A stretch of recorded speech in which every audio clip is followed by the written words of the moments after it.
today. For those that are brand new using Premiere, I'm going to try my best to throw some basics and just throw like simple organization and just the import process and all of the basics of learning Premiere.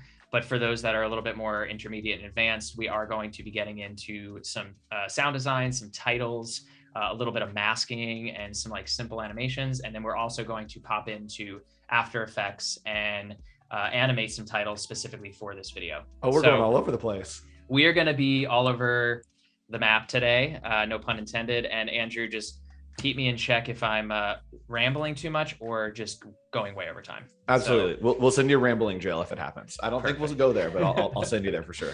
Perfect. So I think the way I want to start the stream, again, I've already cut a lot of this video. Most of it is done. So I want to show that as a way to just get us very inspired and amplified for Earth Day.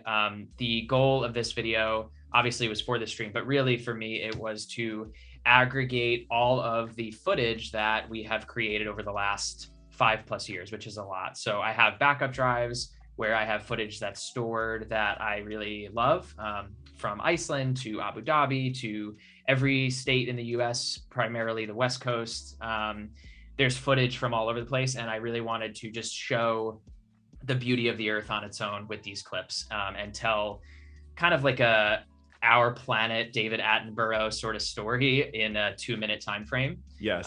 Which is what you'll watch. And I have big shoes to fill, but I don't know. Yes. We'll see welcome to Earth. It's full ASMR. The whole video just turns into like, all right, welcome guys. Yes. Welcome to the whispering stream. So what I'm going to do here is I'm just going to full screen this, play it back in real time so that everyone can see what I've done. And then we're going to sort of go back and reverse engineer what I've created. All right, let's get excited about the Earth. Let's get excited about the Earth. All right, everybody. Welcome to the Earth. The Earth is a fine place and worth fighting for.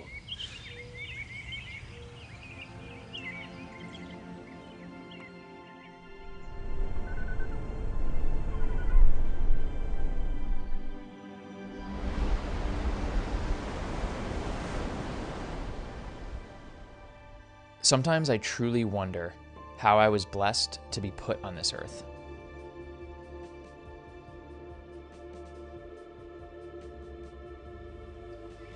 To have the good fortune to hear the ocean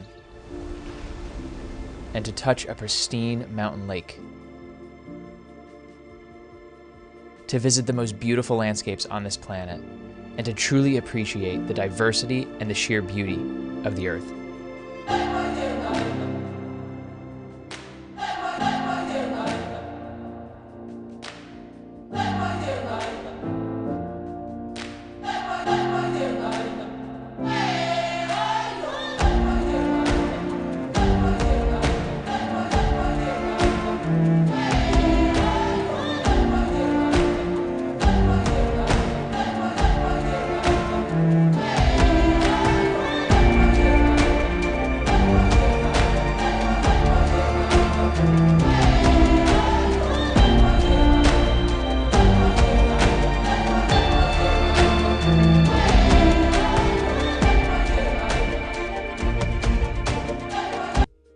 Stop it there.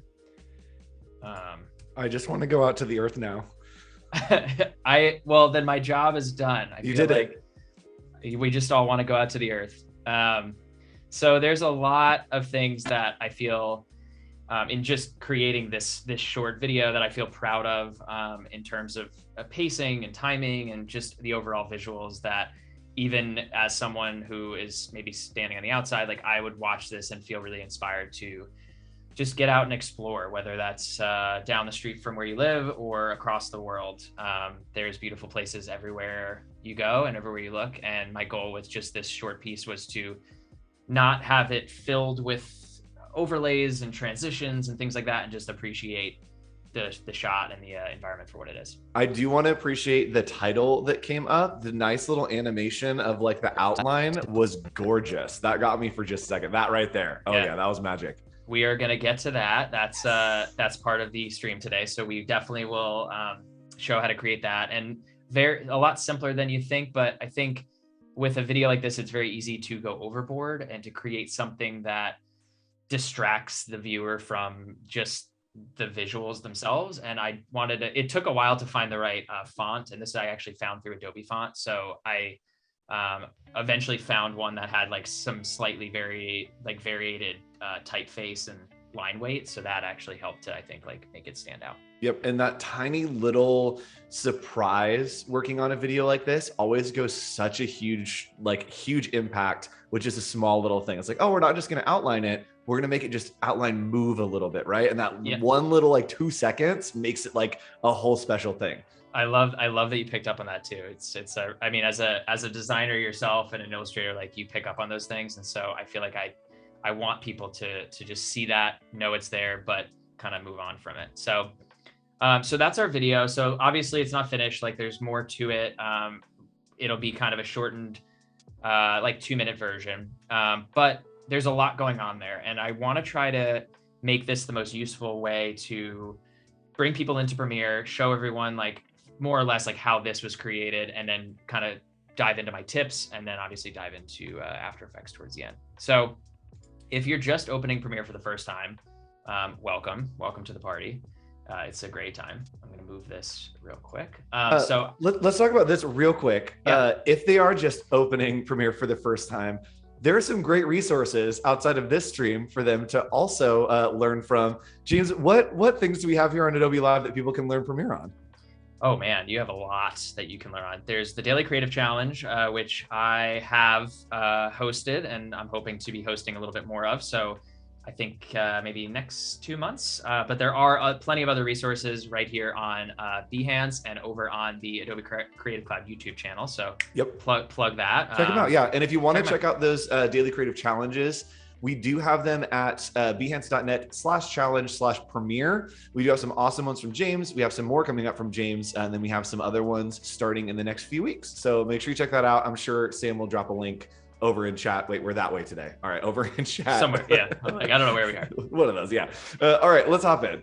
Cool. Awesome. So what I've done here is I've already kind of created my palette, but if you go up to the top right corner of Premiere, I believe this just got changed in the new update, so I'm sort of learning it a little bit unless I'm on a different version, but you have Workspaces. And what's really nice about Workspaces, I'm gonna move us down here a little bit, is it allows you to pop between like your assembly cut, so the very basic part of your cut, into your edit, and then kind of down the timeline. So you'd work like chronologically in your edit most of the time. So you'd want to do your selects, your assembly into your rough cut, and then you would want to do the color and the graphics after that. And you have all these workspaces to do that. So I personally like assembly to get started because you see all of your footage right here on the left hand panel. And because I've already imported this footage, I'm going to go back to where my project window is. And if you're just opening Premiere, this is gonna look empty for you, but for me, I've already created these assets for this video. And you can take a screenshot, you can study this. My folder structure varies just slightly per project, but what I like to do is keep everything very organized. I'm a big proponent of that, especially as your projects continue to get more and more complicated.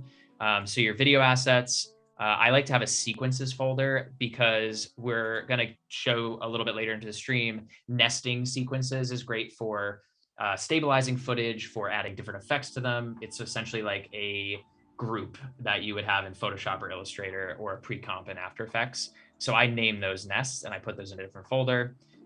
Cut sequences, this is how I stay organized based on different versions. So if a client, let's say, asked for version 1, that's my rough cut.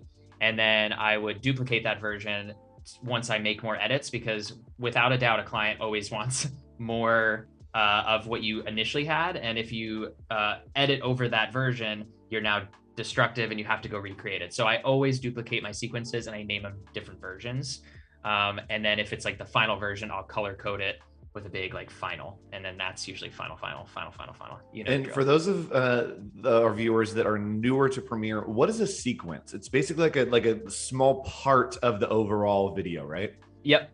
Good question. So the sequence is what you're looking at right down here, where it says Earth Day Selects. So when you come in, that's your composition, that's your layer, that's essentially where you're going to build all of your assets. So Command N on a Mac is your shortcut, but if you don't have that, new sequence brings up your sequence right here, and this is how you actually create the sequence that you're going to be building your video in. So you have all of these like preset sequences, but I like to go into settings and just kind of create my own. So when you go to editing mode, RE Cinema, that's just sort of what I use, but you can use any number of these like 1080i, 1080p.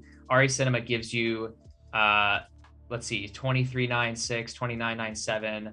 I like 2997 for this specific case. And we're gonna go to our frame size and make this 1920 by 1080. And that's your 16:9 aspect ratio. And right now you'll notice it's like 160 by 999. That's because of this, this pixel aspect ratio. It needs to be square pixels.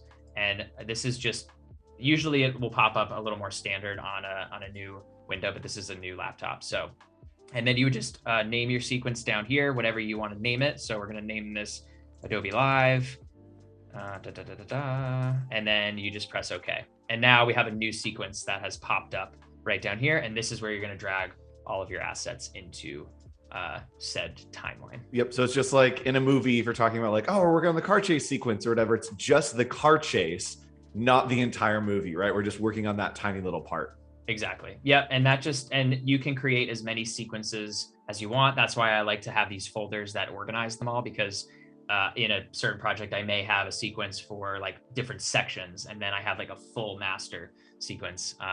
So that's just good to know. And then we also have a graphics assets folder. Again, that could be named whatever you want. And I just have a few in here. These are some light leaks and some overlays, some noise. So anything that's like a graphic element that I put on top of the footage. And then I have an audio folder, and that audio folder has voiceover, my sound design, sound effects, and music. So I can keep myself really organized and just know where anything is at any given time. And you also have a search bar up here. So if I'm like going through my sequence and I notice, okay, this clip, A2 whatever, 952, I want to find that in my hugely complicated window over here, I could just search, 952, and I'll see that clip pop up. Yep. And I can just double click that and I can just edit that directly. Yep. Reward yourself with organization. That's what we're learning, is it is a benefit to you to stay organized. You will love your past self. It is. It's like, honestly, it's something that I've been doing for probably the entire time I've been editing, like, close to 15 years at this point. And I honestly feel like it's a habit now and second nature, and it helps tremendously when you start working a bigger project. Yep. So that's the organization part of the whole project here. And this is, again, all in assembly mode. So if you were going to actually import your footage, you'd either double click this panel, and I have a hard drive where I already have a lot of these files. So like I said, I've already brought them in here, but you can actually see that a lot of my folders are very similar in my hard drive as they are here. And I do that deliberately so that there's synergy between the two, and I can always find them in either place. That's cool. So if let's say you wanted to bring in this clip, you just go imports the file. And once it decides to actually import itself, there we go. Okay, so now your file is imported. And down here at the bottom right, you'll see that there's different views. So this is now icon view. So we can actually scrub through this and see our clip rather than looking at it in list view. And I toggle this back and forth all the time, just based on, what I'm looking to do. So it's convenient. Very convenient. Okay, so organization part 1. So what I would do then at this point is, okay, I've gotten everything organized in my project panel right here. And what I want to do is I want to start pulling selects, or the best parts of the clips. And you'll notice here in my video assets, I have a lot of assets. So these are all drone clips. And like I mentioned earlier, I have footage from probably the last 5 years of stuff that I've aggregated on backup drives. And for this project, I wanted to pull everything that I liked, that I thought I could use into this folder. So I have drone clips here. Again, we go into list view so we can actually see them. So we go to video assets, boom. These are all our drone clips, and you can look at them and be like, pretty drones, pretty drone clips. So we have all of our clips here. We got Iceland, we have Colorado, the Bahamas, New Hampshire, New England. We kind of scale the map. Okay, and then if we click this little folder here, it takes us back to our other folder. So I have camera. And so these are anything that I shot on my other camera that's not a drone. We're going to go back into our icons here so we can scroll. And then again, we can see you know, once everything starts loading, we can see all of our clips in this little thumbnail. And that's the beauty of being in this assembly window right here. That's interesting that you break it out by like drone and camera, because as you start to like find the emotional like through of the video, it's like, oh, we need a big like sweeping moment here. That's like, oh, drone shots. We need a drone shot. That's what we need. And you have them separated so you don't have to like scrub and find all these files. You know, okay, cool. We need handheld here. We need drone shot here, gimbal here, or like whatever it is. You can kind of just pick and choose. That's an interesting way to organize. Yeah. And I think that's a good point too, because this project is one example of that, but for larger shoots, for more professional shoots that maybe a client's hiring me to do, like I separate them by camera if we're on set with another DP or another cinematographer who has maybe like a Sony camera or a Red camera or an ARRI camera, so that I then know, okay, this was shot on this, and it gets really, really specific into the weeds of the like labeling for continuity purposes. But in this case, that's a simple way to do it. And again, not necessarily the way, but a way that I like to keep myself organized. Yeah, there's no right way in creativity. There are just different ways. Yes, you got it. You got it, Andrew. And this is another folder that I added, which we're going to get to. This is just additional capture. So I said sound effects and clips. And the reason I added this separately is because a lot of these clips, I'm not sure whether I'm going to use them or not, but the sound design and the sound effects that I recorded on them, because I try to record a lot of my audio diegetically, which is basically like in camera. So I'll have a microphone, or I might have a Tascam recorder set up. And so a lot of these clips have really good sound effects that I don't have to then go source somewhere else. And so the reason I put them here is because I now know that, and I can say, okay, like this clip of the fire, if we play this back, sounds really nice. Premium. Like we got some content. Premium, crunchy fire that I don't have to go find at another site. So I'm working on kind of over the years aggregating, thank you, different word, my own sound effects pack to sell so that people can kind of get what they need. All right, so that's your organization lesson of the day. All right, so let's go back in here, and I am gonna now open up my other sequence. And again, I'm sort of gonna try to recreate some of this so we can do some live editing as well. So I'm going to go into my cut sequences, and I'm going to open up version 2, which I've already created. And what will naturally happen is this timeline will open up directly next to your selects. So you have your selects here, and you have your version 2. And a lot of the time, this is most people edit this way. I've edited this way for a long time, but recently I've been employing the like pancake edit method. Anyone in the chat, if you know what I'm talking about, it's basically take your selects, which are right above your cut. So the reason to do this, I'll show you right now. We're going to drag our version 2 down here to the bottom where it starts to light up purple. We're going to drop that in. And now what we essentially have is we have like 2 timelines that are stacked on top of each other. And our selects, which we've gone through and actually selected, we can then just drag them straight down into our window here without having to copy and paste everything. So that's convenient. It's very convenient. So let's say like this clip right here, let's say I really like that clip to start the video because I was dabbling with that. Command K will actually cut that clip. That's a nice little shortcut. If not, you can go over to your razor blade tool, and C will bring up the blade. And let's say I just want to drag this just down here on my timeline. Now I can place this anywhere, and you'll notice that it drags the video and the audio with it. So now if I bring this up, and again, I just sort of place that anywhere, but let's say we want to change this and make this our clip to start the video. I'm going to drag this down. I don't really love the audio there because there's not much happening. So I'm going to press Command L, and that unlinks it. Delete that bad boy right there. And now rather than that first clip we have, now we have this clip with our text, which I don't like because we can't see the text. And that's sort of the reason I chose the other one. So let's get being able to just pancake and not necessarily have to drag out of an assets panel. Like your brain can stay in just timeline mode, right? You're just like, cool, this is what timeline looks like. This is what timeline looks like. Let's put those together instead of trying to go back and forth from left to right. Exactly. Yeah, it's very helpful. And if you have a bigger monitor too, it helps a lot more because then you can really see things. I personally, I like seeing my timeline like that, and a lot of people are like, no, I need to look at it like this. So if you want to expand that, little shortcut is Shift+. So Shift+ will actually expand everything on your timeline. Shift minus will collapse it, and then Option plus just expands your audio, and Command plus just expands your video. And the reason I like to do that is because then I can actually see the clip. And once we start talking about all these little handles, I can adjust the opacity, I can adjust the speed right here on my clip rather than going into my effects controls. Those hotkeys are so helpful. I run a vertical screen usually when I'm editing, and this workflow would be fantastic to run on a vertical screen because you would just have a lot of real estate to work with vertically. Stack those pancakes. That's stack those pancakes. That's actually so true. Maybe I should start I have a little space over here. Like I'll just get rid of everything on the desk and just like throw up a vertical monitor.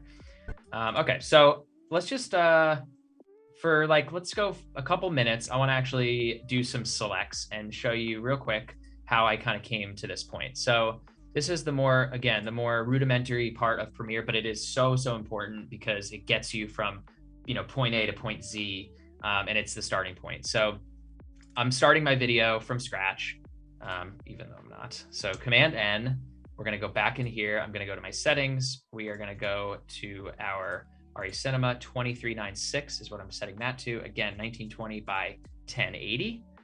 All right, and square pixels. Again, I'm not totally sure why that's necessary, but it is, so just do it. Earth Day Adobe Live.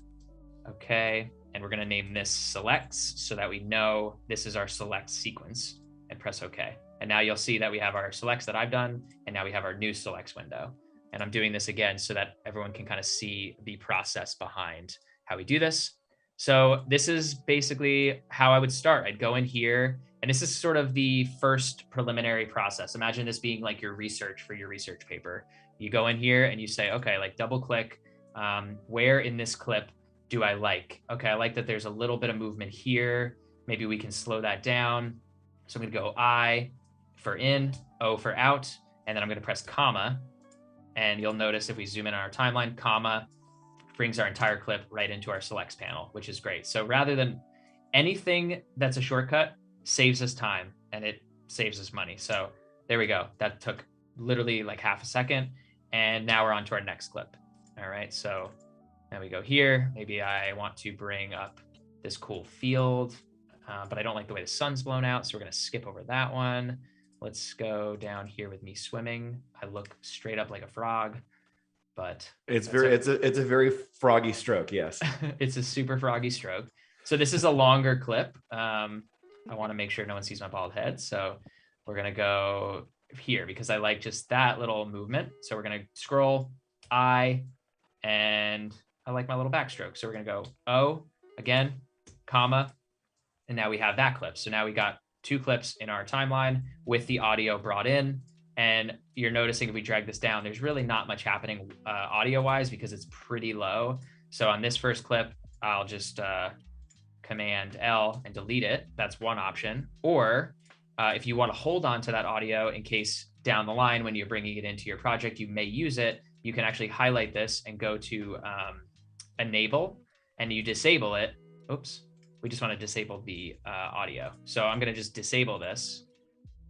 So now it's actually like grayed out. And what's nice about that is now you have this clip together, but if you choose, you want to use that audio for some background sound design, you can in the future. And will Command L link and unlink? Will it go back and forth, or does it just unlink? Nope, it goes back and forth. So Command L, now it's unlinked, and then you highlight them both, and now we're linked again. So You'll see that little like whatever you call it, those little brackets around that V, that means that they're linked. Cool. Okay. So this is how we would go through our selects and continue to build our first foundational part of the project. So again, like I keep going here. I love this time lapse, really cool time lapse in Great Sand Dunes in Colorado. So let's take this, and I'm already looking at this knowing, okay, it's a really slow time lapse. I'm going to speed it up in some capacity, or maybe I'm going to mask out the sky and replace it and use it somewhere else that is more interesting in the foreground, which you saw in the video and we are going to get to in a little bit. So again, I and O. If you don't want to press comma because your fingers are sore, you can just, not that would ever like be a thing. My fingers hurt. My fingers hurt. You would just drag this and that just manually drags it in. And this is currently snapping to our timeline. So that's a good thing. We want these to snap. But if you didn't want these clips to snap as you were dragging them in, you wanted space between them, I drag them in and I press S. Oops. And now you can see that the snapping is gone, and that's just your shortcut for snapping and unsnapping, all these things. And again, like all of the shortcuts, the keyboard shortcuts that Premiere has default, if you're just opening Premiere for the first time, if you wanted to change them because you just have a preference of your shortcuts, you go up here to Premiere Pro and keyboard shortcuts, and you just come in here. And if you search the tool you're looking for, so let's say like razor tool, that shortcut is set to C right now, but you can change this if you like the letter B, or whatever works for you on your keyboard. So you can customize this keyboard shortcut window the more you use Premiere. So. Yep. And this is something that you can do in pretty much every Adobe program. I don't think people realize that you can customize all of your hotkeys to whatever you want. And it's really helpful if you have a specific style that you work in, being able to just hit keys that do things for you so you don't have to click. It's a great resource. Absolutely. So gosh, this for a second, I thought that rock was a fish, and I was like, "Oh my gosh, you caught a big one!" And it's just, I know. As I'm like fishing for another fish that would be right in front of you my just feet. got it sitting next to you. And you're like, you know what? We need more. Get it in here. Yeah, exactly. So this clip, if we listen here, I don't think this clip, and we'll notice here that when I pulled this in, it zoomed our clip, and the reason for that is because we set our Earth Day sequence to 1920 by 1080, and this clip was shot at 4K, so it's twice the size of that sequence. So what I do is I come in here and I set to frame size, and now our clip is set to the size that we need it to be. We do have a question from our friend Evan. He says, how do you snap to the end of a clip? How do you turn that snapping on and off? So if you're not using your shortcut, there's usually a button up. Where is it? Right up here. So snap in timeline, you'll see that little like magnetic tool. Just click that off and now it won't snap, or just press S on your keyboard. And again, going back to those keyboard shortcuts, you can change that keyboard shortcut to anything that you'd like. So I just keep it at S because that's what I'm used to. And it is very helpful for, just when you get into those minor details, that it helps to be able to move around a little more free flowing. Cool. And we did ask chat a little bit earlier. I asked where everyone was watching from because we're talking about the Earth. Yes. And we have people from Germany. We have New Zealand, wow. LA. We've got the South. It looks like we're covering a good smattering of the Earth here. I love it. Yeah. Welcome everybody. That makes me very just giddy with joy. I think we both want to come visit all of you individually in all those places. 100%. I wish I want to go everywhere. I feel like my bucket list is never going to get any shorter because I just need to go. I need to travel. Like it's just in my DNA. So creating videos like this and talking about it just gets me more motivated. And we're getting back in the van in a little less than like 3 weeks. And we're going to be going on another cross-country trip out to Oregon and the Olympics and Cascades, and really beautiful part of the world. So heck yeah. All right, so I'm not going to go through the whole selects process because that would take us the entire stream. And I think I just wanted everyone to sort of understand the process and how important that is to do first. As eager as it can be to get into a project right away, it's really important to start there, especially on something like this. I think if you do more planning, like this video was not a super planned thing because I shot all of these clips over the course of 5 years. So my goal was, okay, how do I create something out of what I already have rather than how do we plan something and then organize for it? And your selects would look a lot different if that's the process that you took. Yep. So let's cooking show it. And we mix all the ingredients together, put it in the oven for 20 minutes at 450. And then suddenly we have what? And then set the Martha Stewart. And then suddenly we have all of our selects right here. Look at that. So similar to the way that I organize my panel, I have all of these selects of anything that's on my camera. I actually like color code a lot of these things. So I color coded these 3 clips here because I just liked that they were all the same framing of my feet. And I thought that I wanted to use that in some way for continuity and like a cool sequence. So I labeled those orange. And the way you would label these clips is just highlight them, label, and then you can label this anything you want. So for this case, and the nice thing is like it'll be labeled in then this part here, I think. Yep. And I love that your process is so much organization and just carving things out, right? I've heard like people who work with marble get the block of marble and like there's a statue in there, you just have to like carve it out. That's what this is like there is a film in this footage, we're just going to organize and carve it out. Yep, absolutely. I really do that a lot. I've kind of, it's sort of become my style in a way, and I don't even know if that's the style I want to be known for, but I like really getting creative with the edit after I try to have an idea in my head. And a lot of these clips, again, are from like different organized shoots. So I've been pulling those. And I think if you travel professionally, even if you don't, and you go anywhere with a camera and you're interested in filmmaking and you're interested in creating videos, like just shooting what's around you, shooting landscapes is a great way to practice your editing as well, because once you edit it, you realize, oh, I don't like the way those cut together. And there's a reason for that. And so you get better and better and more refined as you go. And then you can have the luxury of saying, oh, I have all these clips, like, let me make a meal with it. You know, professional chefs can make liquid out or gold out of, you know, peanut butter and jelly sandwiches. So yep. Never thought I'd make a metaphor like that, but I'm really glad I did. So again, so here's all my drone clips, and I've labeled those a different color. And if you go through your up and down arrows, this just goes from clip to clip. So I have some clips here from lava in Iceland from a volcano eruption, which was unbelievable. Evan, if he's still in the chat, was actually there with us that day. This is from South Carolina. We have New England, Iceland, some more clips of Iceland, some glaciers. So just a lot of really, really cool, compelling clips that I know will cut together really well, even if there's not like a specific transition point. So first step done. So that's the sauce. Okay, we have the sauce, or we have the ingredients out. And so what I then did is I started then piece by piece pulling these into our timeline here. And I was hosting last week on another video stream, and a question came up about like process of, do you put music first or do you lead with the visuals? And I think in this case, I kind of did a little bit of both. So I knew that I really wanted to have a super cool, like cinematic song. So before we switch into the next view, I'm going to go into my panels. I'm going to go to editing. So now I'm in my editing panel, and now I have my version 2 up top. And if let's say I want to move this back, I'll just put this next to each other so we have more real estate to work with. Just while we're editing here. Let's expand this timeline. Now we're in like a taco lineup instead of pancakes, right? It's yeah, taco lineup instead of pancakes. Perfect. Okay, so our music choice, if I solo this track,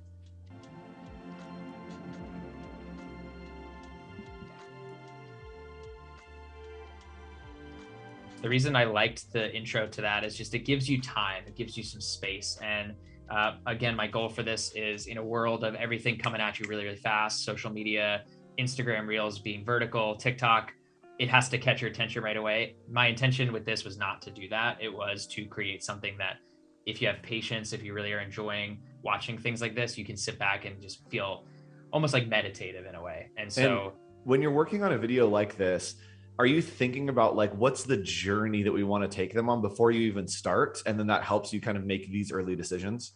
Absolutely. Yeah. I think in this case, I had an idea in mind, and then it still hasn't really come together yet in that way. But the idea with this one was like, the earth awakens. And so everything starts at a sunrise, you know, and the birds early in the morning. And we have the clip of Anna here in Abu Dhabi at sunrise. And we have like the woods shining through. And so everything, it's the earth waking up, I love that. And so like, it's subtle because it's not like right in your face, but I tried to have all the clips that I had, again, like what I had at my disposal, match that. And so, you know, all those clips were from sunrise. We have this clip that's a little later in the day. So we're starting to kind of move through the day.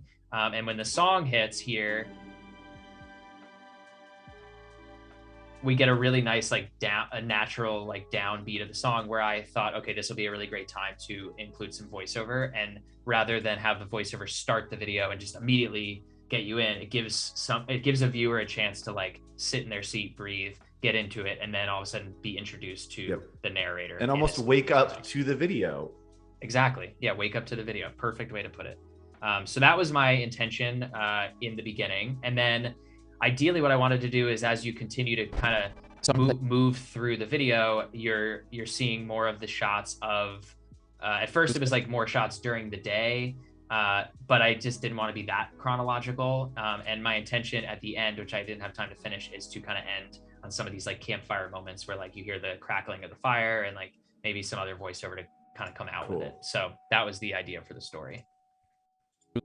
All right. So another thing I really intend or try to do is, and this is a really good tip for just editing in general, is like clips. So clips that are either the same sort of theme, or they have the same plane, or they have the same horizon line, because you can edit them together in a more seamless way and them not feel like they're an awkward cut. So for example, this clip here, I have Anna, right? So if you go up here to the guides, I'll turn guides on, and I've created a center point for my image. So I know I love the way she's centered. I want her directly in the frame. And again, we're going to the rule of thirds, the same as applies to photography and video. If we scroll here, I have the seagull also in the center of the frame, but I move a little bit. So as I move, you actually get the lighthouse to the right of the frame and then the seagull on the left of the frame. So there's a little bit of continuity there. And then these clips, I wanted to match up the lake to the ocean. And I'm going to get into my first little editing technique here. Yes. And that is called speed ramping. So you've probably noticed it a couple times in here, but if I play this clip back, I'm going to mute the music.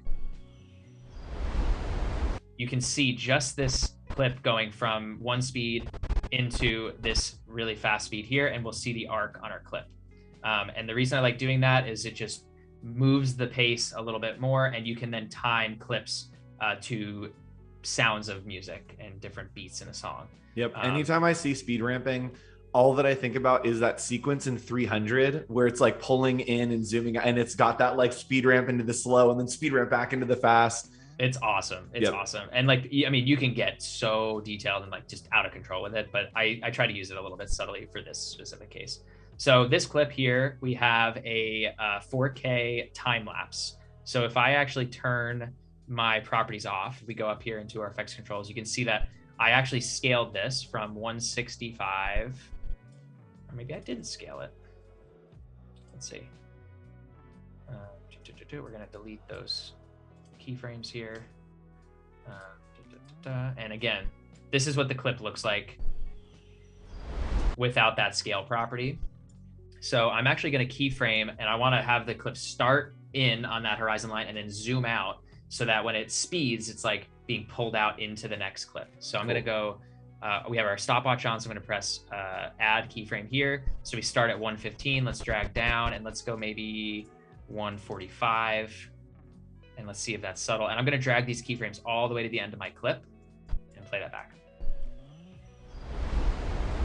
And it looks a little awkward because I think right here, oh, you know what it is? I already have a property, I think, on there. Let's just delete that. Sometimes you got to reverse engineer, and it's a little harder to reverse engineer. It's just okay. Okay, so let's start with the speed ramp. So if you click on this clip here, right click, you'll see these keyframe options down at the bottom. So you have time remapping, opacity, and motion.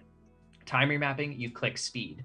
And what speed is allowing you to do is change the duration of the clip. Pretty simple. So if you clicked Command J, I've set this to my clip speed duration. This pulls up the actual speed, but speed ramping is a little bit different. So right now, if I look at this clip, it's at 100%, and I want the clip to basically ramp up as fast as it can to hit this point in between the waves, because we do hear a little bit of like this wave crashing. And I thought that with maybe an addition of like this whoosh sound would make a really cool transition. So basically what we're gonna do is if I pull this all the way down to 100 again ish, it now extends our clip a lot because that clip is a lot longer. But what I wanna do is I wanna actually come in here. I'm gonna delete this. Okay, cool. So this is just where our clip is right now. So I'm gonna come in here, I'm gonna press P on my keyboard, and that's gonna bring up the pen tool. And now what you'll notice is I've added this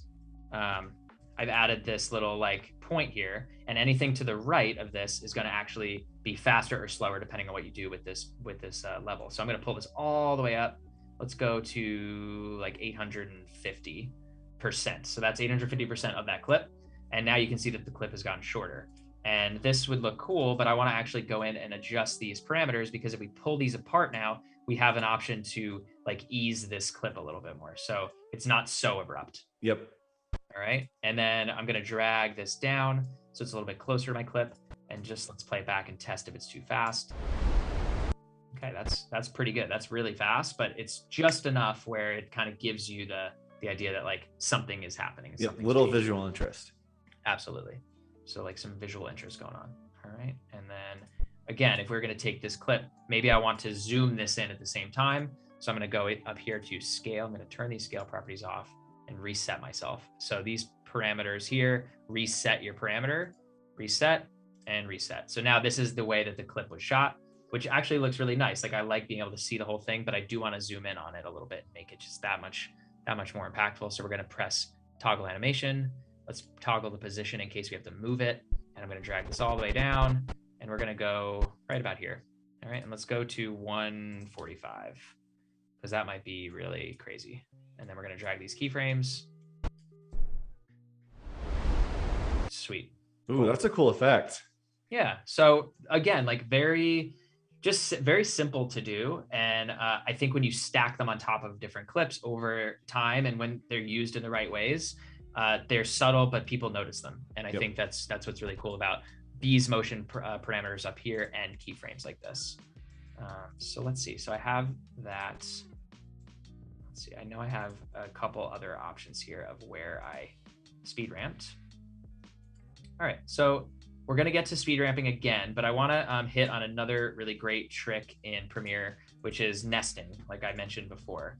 And so Premiere automatically, when you nest a clip, so if I right-clicked on this me fly fishing on a river clip, and let's say I wanted to nest this so it's more of a group, you come in here and you nest it, and then you can name this as like James fly fishing poorly, right?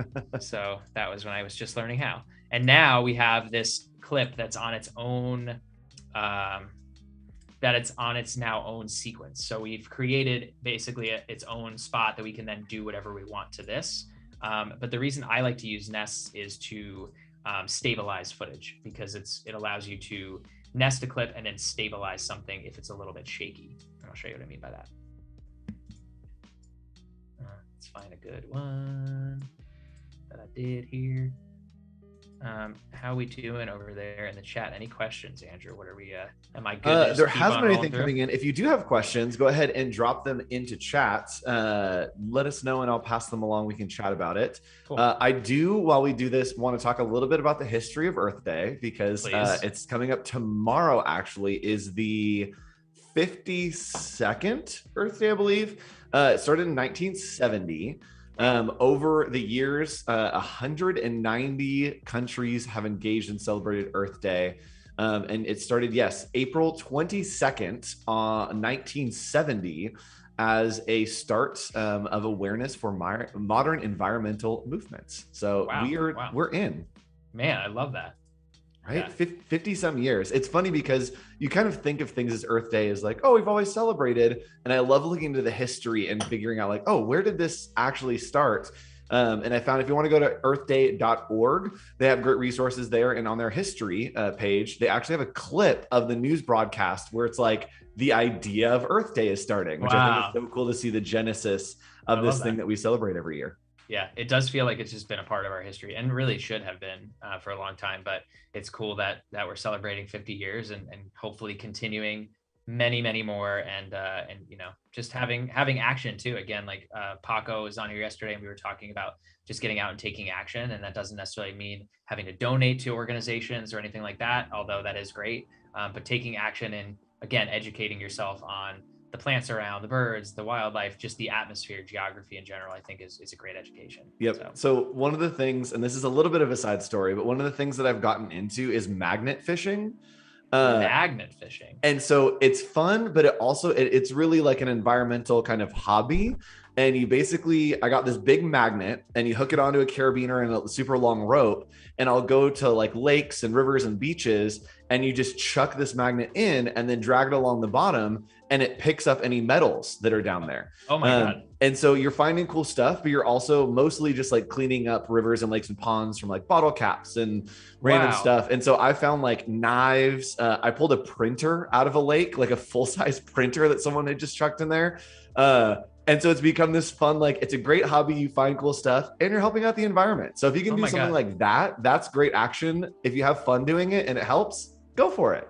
That's amazing. What a cool thing to do. Right? I love that.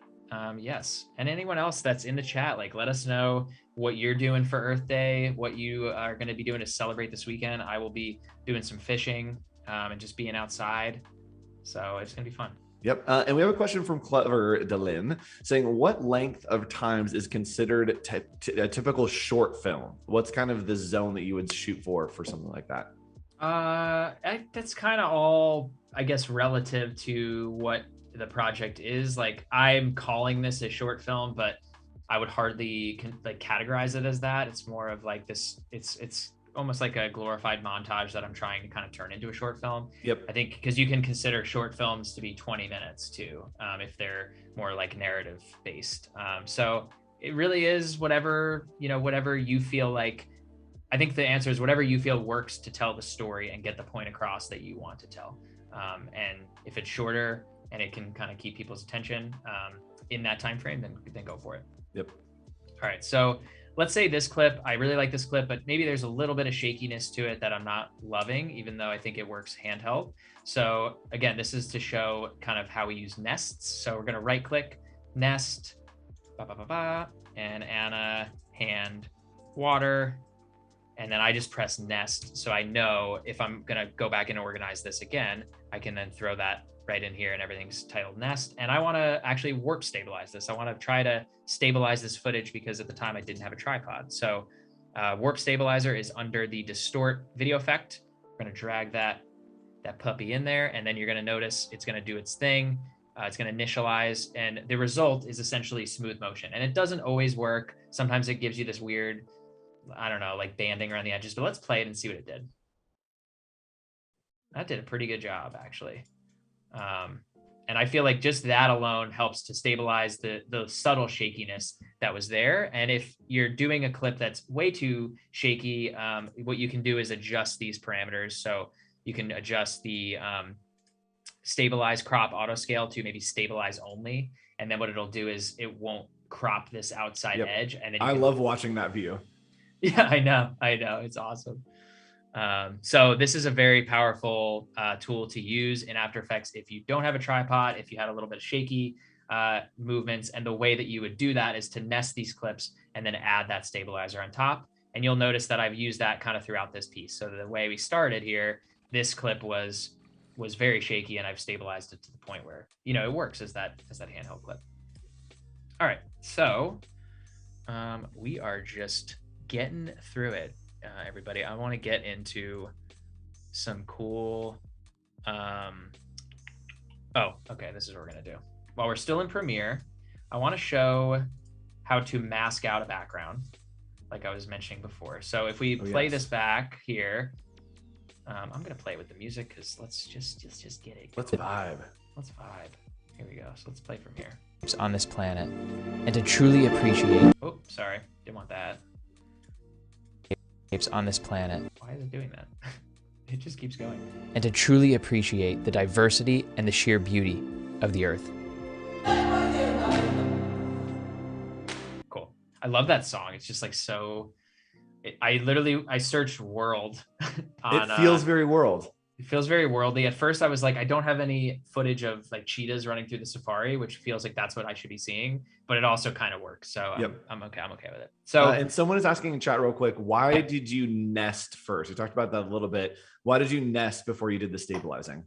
I'm not sure exactly why Premiere doesn't allow you to just nest to add a stabilization on top of a regular clip, but you can't do it. So if I was going to nest this clip and I went to go drag it on, it doesn't allow me to do it. So you have, and that actually is because that one's a speed issue. So sometimes in addition to the nest, let's find one that I didn't adjust. So nesting kind of just resets it to be open to whatever we need to put it on. And the stabilizer can kind of just work on top of whatever. Yep. Actually, now maybe this is a new feature that they're able to do it. And to Oh, yeah. So you can stabilize it without the nest. I like to use the nest for if I'm going to adjust the speed. Yep. And that's the reason. So you can't really be adjusting the speed and the stabilizer at the same time. So you have to nest the clip and then you can adjust the speed. It's a bit of a workaround. Hope that answers your question. All right, so let's go here. So I liked this clip. I'm gonna hide our background. You're gonna see what I did here. And I didn't do a very good job, but this, again, for rough purposes. So this clip, if we remove our mask, this is the clip. Oops. Okay, so this is our clip. I'm gonna mute this so I can hear myself. And I've always really liked this clip. I like the clouds, but I was like, okay, cool. Like I have this time lapse. Maybe I can actually incorporate that time lapse as the clouds move. So there's just more visual, something else going on in the background. So It's funny to actually look at these together because those clouds look very similar. So if I turn this off, and I'm gonna actually do this now. I remove the mask and I'm gonna show you how to do it right here. So I'm gonna drag this down, and actually I'm gonna open up my Windows panel and I'm gonna go to Captions and Graphics, because this sort of allows me a different layout for masking and just having a little bit more room. So I'm gonna come in here. All right, so I wanna mask out this sky up here with this sky from my time lapse on the background. All right, and I'm gonna get rid of my Lumetri color, and we're just gonna do this all together, because that's what we're here for. Yes. All right, so I'm gonna come in here with the pen tool. So under the opacity property, you're gonna see your different points. I'm gonna take the pen tool, and I am in no way good with the pen tool. I'll just say that right now. So if anyone's in the chat and is like, yo, that's not how you do it, I'm sorry, but I'm decent enough. Yeah, exactly. This is how it's going to happen. This is how James is going to do it. Yes. All right. So what I'm doing is I'm adding points here, and I'm dragging my, and Andrew, you're like amazing with the pen tool. So let me know if I'm just like doing something totally wrong. You're doing it like pretty right. All right. So I'm kind of like, I'm roughly going in here and I'm trying to basically like outline the mountain, because what I want to do is I want to take the sky and replace it with the cool time-lapse sky behind it. So again, it's hard because the sky here sort of overexposed, like blew out the clouds a little bit. So I'm going to just do my best. So I'm using these points. I'm coming in here. Let's remove that one. I like to think of the pen tool, and this is the metaphor that I always use, is it's really just a roller coaster, and you're telling it like where the heights and lows are and then how much speed you want going forward. Oh, that's a good way to look at it. Right? You just think about it as momentum of where that line is supposed to be going. Absolutely. All right. So here, oops, this one for some reason doesn't want to. You could pull that node back on that one. Like that here. Other side. Pull that one just all the way back to the point, to the left. Yeah, right there. Yep. Oh, there we go. Yeah, and that'll make it so that the transition isn't as harsh. See, we're learning. There we go. Learning together here on Adobe Live. Here on Adobe Live. All right, so I'm gonna then zoom this out. So let's go to like 75%. All right, pen, and we're gonna close this puppy up. Whoa, that's not what we want to do. What do we do? Don't freak out. Here's what we do. So we come over to our mask, and right now we want to invert this because our time lapse is under this, but we want to actually see the foreground of the mountain drone shot, not the cloudy time lapse. So we're going to invert this, and boom. There we go. Okay, now at the very least, what we've done is we've actually like added this sky, and it looks like garbage personally, but we get the idea. Like we know that it's there, and we've been able to mask that out. So I think it looks really cool, but we're still missing some refinements of this actual mask. So let's go back in here to the mask. Okay, and one of the first things I'm noticing is that the feather of this mask looks a little wonky. Yep, and that's just the blurriness around the edge is the feather. Right. Yeah, so like in here, so if we look at the expansions, you have all these properties. You have feather, opacity, expansion. If you've never opened up a mask property in Premiere, these are your 4 ones you're using. Expansion will actually expand that mask if you like. It's better when it's just a square or a circle or something where you're off the edges, so you can just expand that rather than going into these points. So we're going to leave that alone. Feather, I'm going to actually bring up maybe like around 40% because we have these clouds that are, again, like creating that highlight on the mountains that I think would help to just blend them a little bit more. Yep. And we can take this up even more, but let's just maybe go 50. And Andrew, tell me if you think that like it needs to be higher once we play it back. And then we have our opacity, and then the mask path, we don't need to worry about necessarily in this one. That would basically be animating, right? That path. If you're moving things around. Yep. If you're moving things around. So it is helpful to use, but just not in this specific case. Okay, so let's just play that real quick from this view so we can see it a little better. I'm going to press V to bring up my pointer and get me out of there. All right, so it's still, the feather doesn't look bad, but I think when we actually do the color grading on it, it's gonna blend itself in a little bit more. So that would be my next step here, because the sky itself, you know, looks like it was maybe shot at a different time of day. Yep. It's a little bit darker than this clip. So we want to make sure we're matching those clips together. So, yep. And a question from chat, is there a difference between inverting rather than selecting subtract in the mask pull down? That's a good question. Let me, come on here. Subtract in the mask pull down. So I'm not sure. Masking out. Yeah, I'm trying to think. Jesse, let us know what you're referencing to, and maybe we can get to that.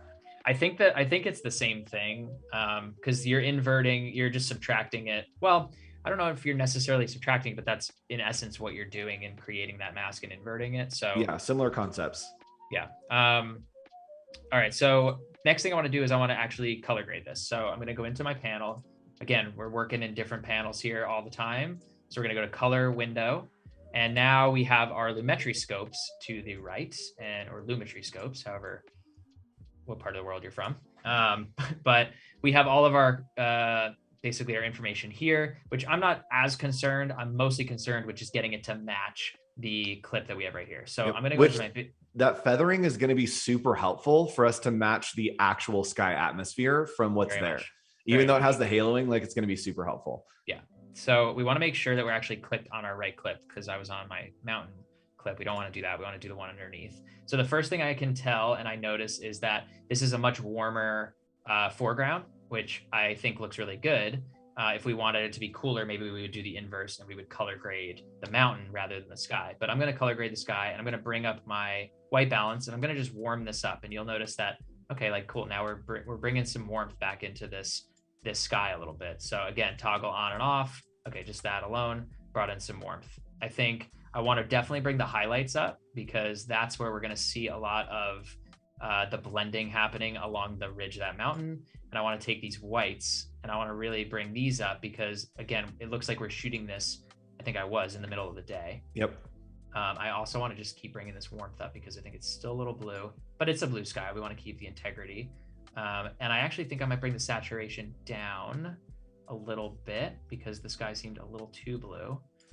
All right, so if we go before and after, even just that is helping to, as you can tell, like blend these little feathered points that's happening along the ridge here. Yep.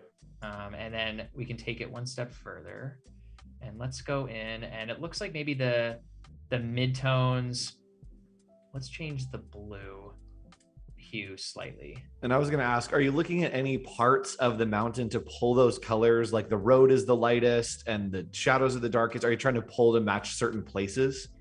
Yeah, in this case, I'm sort of pulling it to match like up here on the mountains, because that's in essence like what it would be, the realistic part of it. And I can honestly, like, even because I had the, like if I were to, I think I can hide this, right? Can I not hide the mask?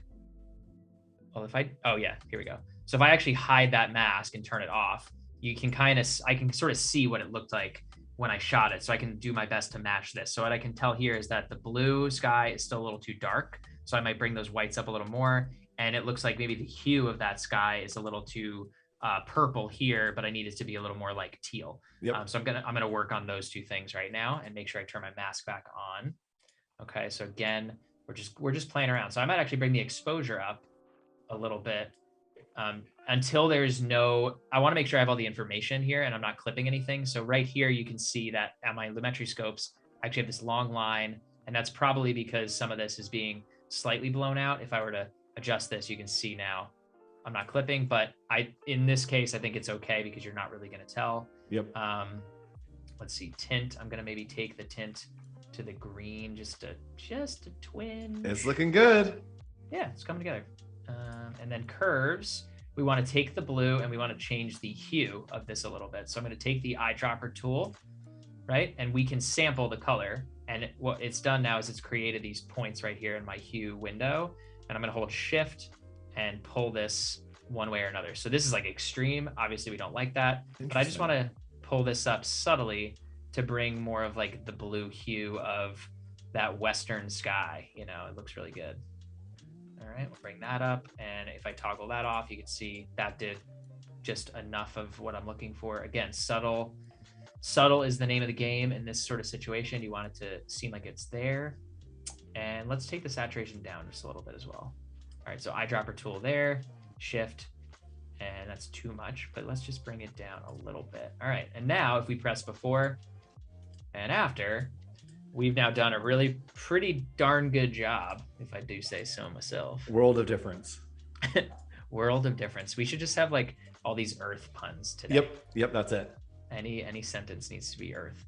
All right, so let's just play this little section back and let's see if the mask and the color correction did what we needed it to do.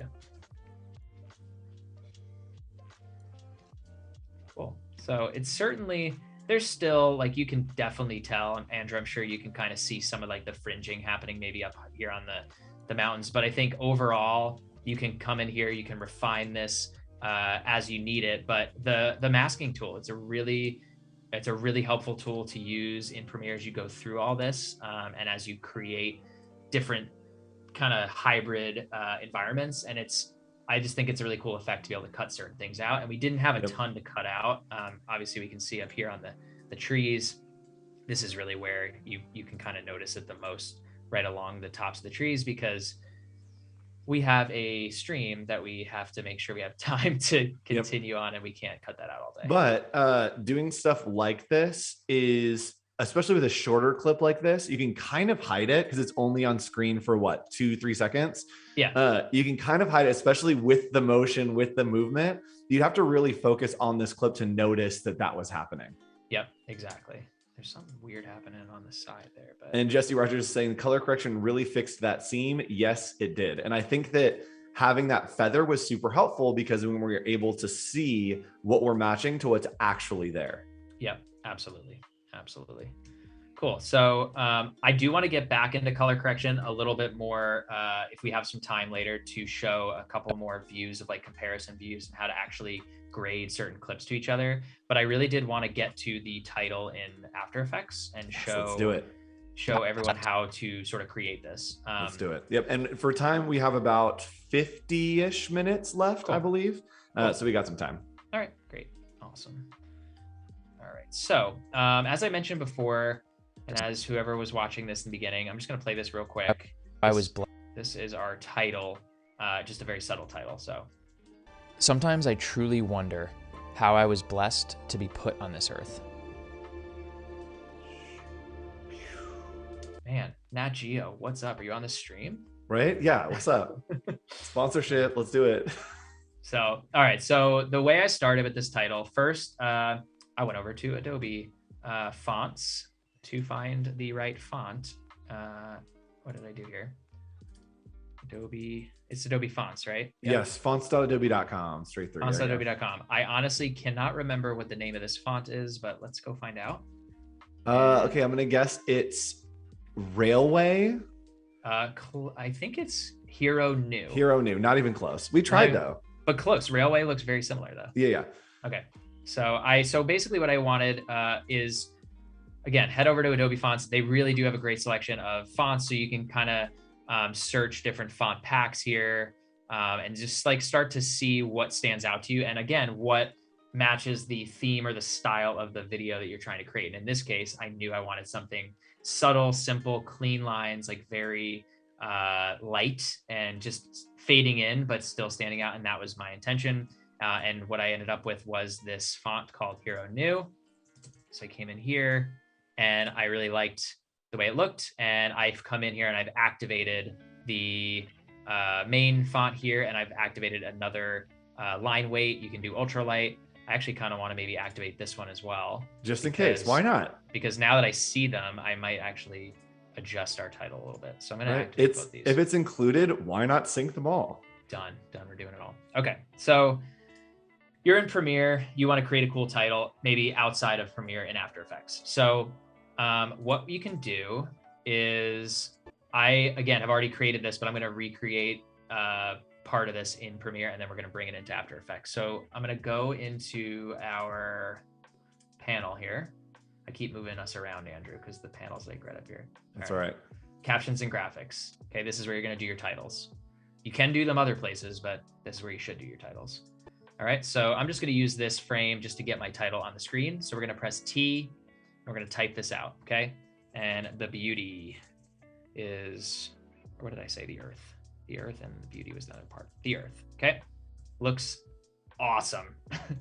Not very awesome. So we're gonna come in here. Ship it. Nat Geo, what's up? Done. Where's Comic Sans? Let's go. That's it.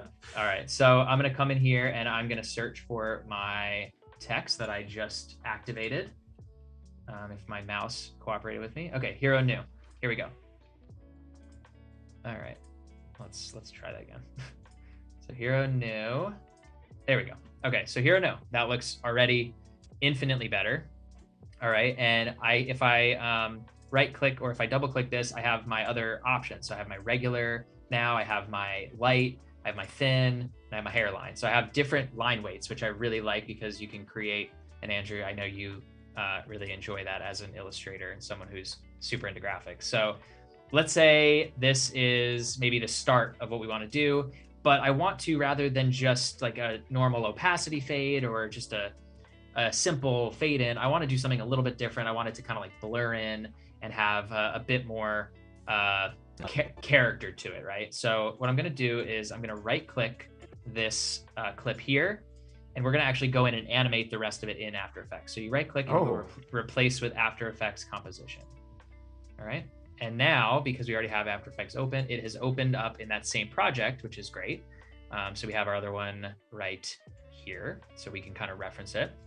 And you'll notice, if anyone's new to After Effects, this is what it looks like. I'm not going to do an After Effects lesson because that will take too long, but you can do some really cool things. So this has essentially come in as a pre-comped version of the text. So you have to double click it. So if I double click it, now we have the earth. Now we have this is our text layer, the same that we would have in Premiere in After Effects, okay? And so for the sake of ease of use, I'm gonna press Y on my keyboard, I'm gonna drag this to the center, and then I'm gonna come over to align. I'm just gonna line this up in the middle, and I may make this a little bigger so we can all see it. All right, so if I saved this right now, so if I just press save on my keyboard and I go back into Premiere, here's the power. Is it gonna auto sync? So now it saves right here in Premiere. So any adjustments you make in After Effects automatically sync to Premiere, and that's the beauty of working, together with them. And so you're almost creating the text in Premiere, but you're getting all the luxuries of all of After Effects' That's tools. Fantastic. After Effects' tools? I can't speak today, Andrew. Yeah. All right, so let's go down to our properties. So we're going to go to animate. So all text properties come with this animate function, and I'm going to animate two different properties. So the first one I'm going to animate is opacity, and you'll notice that it now includes a range selector and opacity here with some more of these little carrots, which we'll get into in a minute. And I'm also going to add a blur. Okay. And basically what we're going to do, I'm going to try to do this from just remembering what I did. Hopefully I don't need to reference it, but I'm going to toggle this range selector down. Okay. And you'll notice that if I adjust this offset here, it takes this like line and it moves it from one side of the, one side to the other. And basically that offset is going to tell us like where the animation is going to start and then where it's going to end. And we're going to keyframe those properties. So, oh, interesting. Okay. So let's go -100. So now we have our line right here, and I'm going to press my stopwatch. Okay. I think there's a shortcut for it too. If anyone in the chat knows it might be like command, like K or, oh, not that, but it helps. All right. And we're just going to drag it out sort of roughly to get our timing down. And then we're going to go here to, I think it's 0 or 100. Let's try 100. All right. And then what I'm going to do, basically making it so that it's going to sweep across, right? yep. So you can see that line moving. So so we don't have any properties that are animating just yet, but once we do, it's going to like kind of funnel itself in over time rather than all at once. And what you have to do is you go under the advanced property here, and you have all these other properties, which can get a little intimidating, but don't worry about all of them. Ease high and ease low are very useful to smooth out this animation. So we're sort of like prepping ourselves. So I'm going to go 50% on ease high and 50% on ease low. And then the shape, I want it to be more of like a ramp shape. I don't want it to be like a straight square. Yep. So I'm going to come in here. I'm going to go ramp up. Okay. So now we're still not going to see anything happening, but we've now sort of set ourselves up for what's going to end up going down. Yep. So it's less abrupt, and all those settings that we did just made it so that it kind of flows a little more easily, right? Yep, exactly. All right, so let's go back here. Okay, and then we have our opacity. So we're going to turn opacity on. K and J skip to different keyframes. That's okay. What it was. All right, so that's set a keyframe here. We're going to go back, and we're going to take our opacity to 0. Oops. Sorry. Okay, so this is our opacity. So we can already see that just opacity wise, if I scroll this and let it play, you're seeing something that like animates in over time rather than, right? And so that's all based on the offset, because we said, hey, start here and end here over this duration of time. So that looks pretty nice. But I want to add a blur, which I thought I added, but I guess I didn't. So we're going to add a blur. Did I add a blur? I think you did. Where did it go? I must have not added it. I have range selector. It's gone forever. Okay, well, let's try it again. Yeah. I thought it was in there too. So we're going to add a blur so that basically this animates and then the blur also comes into play. Okay, so we're going to come in here. So we're going to blur it. Oops. And we're going to do the same thing. We're going to drop down we have our keyframe. And Jesse is saying, just like a sunrise. Yes, exactly. That's what this is. It is rising like a sunrise. Yeah, there's a theme to this. I'm so glad that everyone's picking up on it. Let's just go to like 45%. That's so much of creativity and design is like, maybe. It's like, maybe? No, that looks horrible. Like, no. Okay, so sweet. That's looking pretty nice. So it's very simple. So I do want to show you how it would look if these advanced properties are off. So like if we take square, for instance, that's how it would come in. It's just a square flying across the screen. Yeah, and it doesn't look good, at least in my opinion. So if you're doing this and you're just pulling your hair out, you're like, how do I do this very simple thing that James showed us on Adobe Live? Make sure that the ramp up or ramp down is basically what's happening. And just play around with these tools here, because they might have an effect that works better with the project you're working on. Yep. I love the moments where you are working on something like that and you have this feeling of like, it's not wrong. And then you just have to click through things and you're like, okay, there's the right answer. Like it was not bad, but it could have been better and we found it. Absolutely. Cool. So now what we'll do is we'll just pop back into Premiere, and we can see if we play this back, and I'm going to actually just move my previous title here out of the way. We're going to move our new one, S to snap. There we go. To be put on this earth. Okay, so like that has now automatically updated in Premiere. So there's a couple other things I want to do. First of all, I think the size, I scaled that up because I wanted to obviously show everyone what we're doing. So you can very easily scale your text down. But before we do that, I really liked that little box, like a bounding box that I built around the title here. So I'm going to come in here and we're going to if you were, this is a little separate, but if you were going to change the speed of that, would you change it in After Effects or would you just do it in Premiere Pro? Here, it'd be easier to do it in After Effects. So the speed of that is essentially like any keyframing. You're just adjusting, you're pulling your keyframe out. So this will be a lot slower now. It's just much easier to do in After Effects. If you feel like you were like, I'm in Premiere and I don't feel like going into After Effects, you could very easily just like take this. The problem is though, now it's changing the speed of the clip globally, not the speed of the effect. Yep. And in this specific case, the effect is what we want to kind of animate in like and that. the frame rate could get really weird if you're editing the timing in Premiere Pro versus the actual animation, right? Yep, exactly.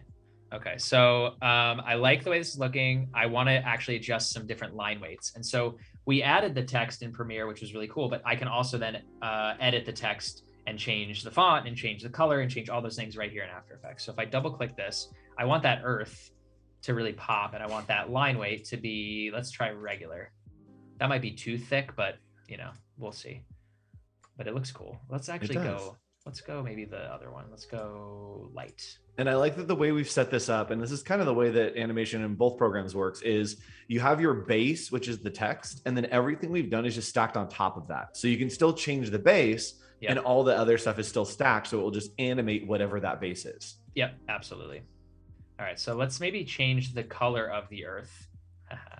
Or the color of our, why can't I get the H highlighted? There we go. But I don't want it to be like super apparent. I do want it to be subtle. So I'm going to go in here in my color picker over here next to your characters. And I want something to be a little more like an orange, something that you might imagine that sunrise color feeling like. And because we have a darker clip in Premiere, I know this will actually work. Ooh, and just real subtle. I love that. Just subtle. Jesse Rogers is saying, also, don't forget to save it in After Effects as well. Even if it's showing in Premiere, you do still need to save in After Effects. Thank you, Jesse. Great point, Jesse. Great point. Actually, I should have said that first. So thanks for keeping me honest. So when you first get into After Effects, go up here, File, Save As, and then make sure you're saving that as a project file. And so the reason I didn't do that is because I already have it saved. So I forgot. But yes, definitely save your projects all the time. You can never be too safe. All right, cool. So I'm liking the way that's looking.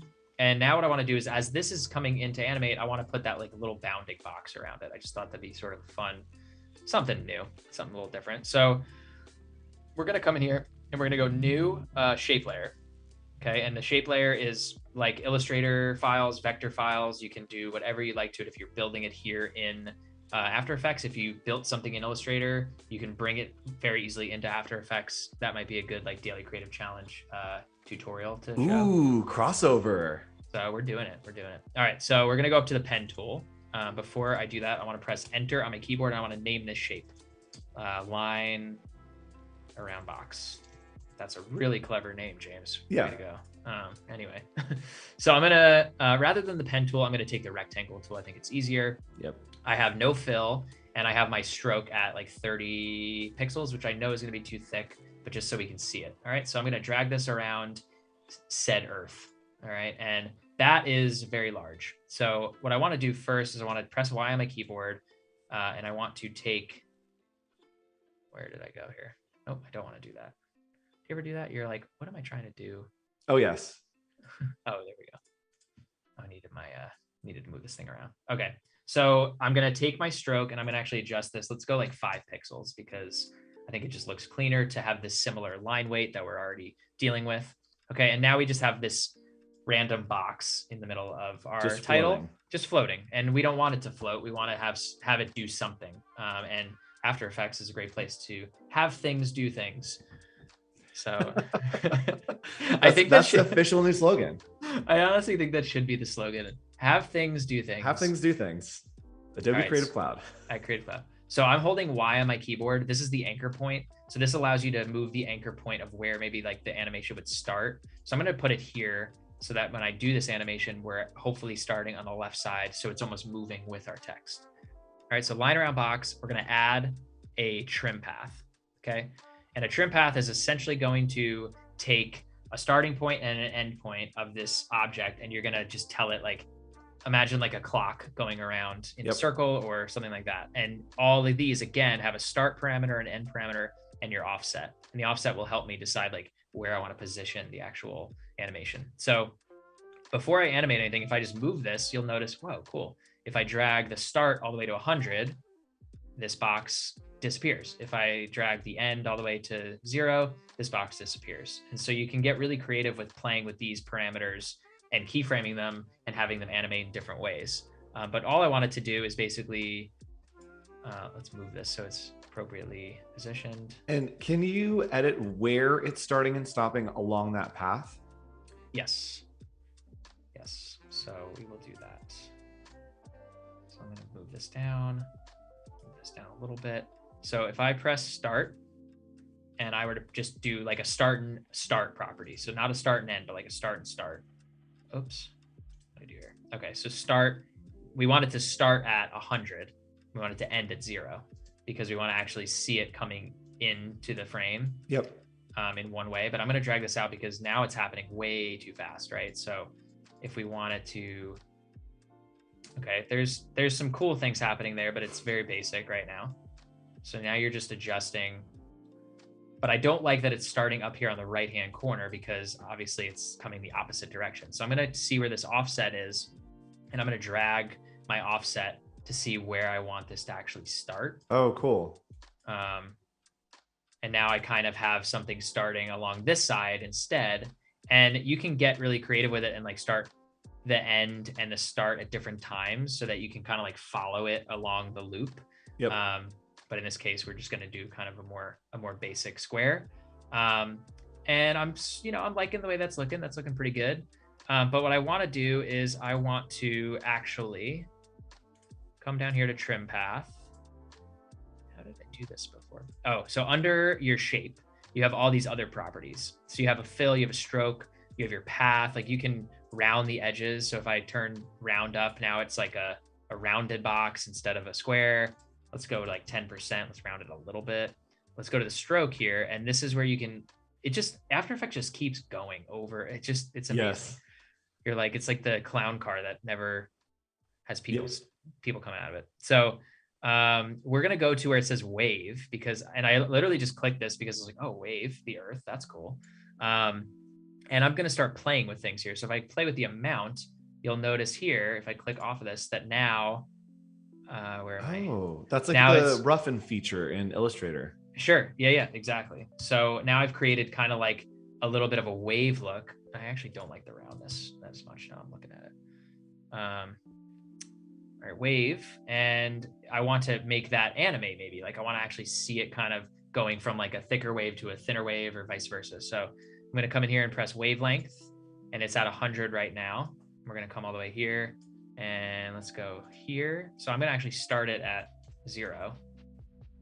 Wow, that's moving real fast. Oh, and the wave moves along with it too. Yeah, so the wave is like moving with it, but it's kind of moving in like a very sporadic way, I think. And there's a way to change that, I think. Yep. So what it's doing for the technical people, it is keeping the same amount of, they're called rides, in between those points. And so you can see that it looks condensed because it has set to like 20 rides or whatever. And then as that line gets longer, those waves kind of span out. And so it looks like it's kind of pulling those waves out.